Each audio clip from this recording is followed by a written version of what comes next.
What's the difference between a hazard and a risk? Easy question?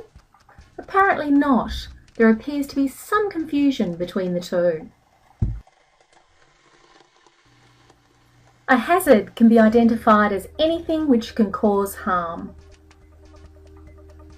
A risk is the potential that a hazard will cause harm.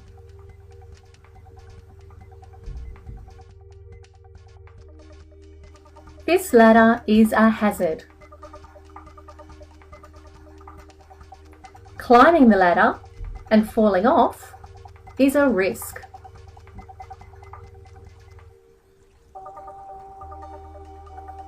This plane is a hazard.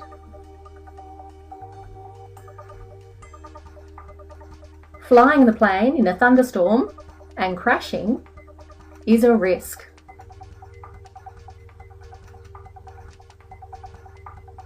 This hammer is a hazard.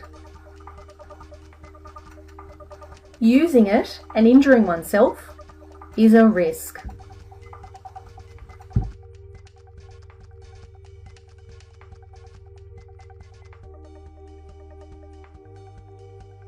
Okay, so now we understand the difference between a hazard and a risk. How then do we assess the specific risk that a hazard poses?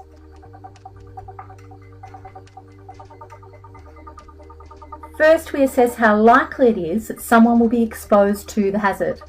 The likelihood will depend upon the probability and the frequency of exposure to a hazard.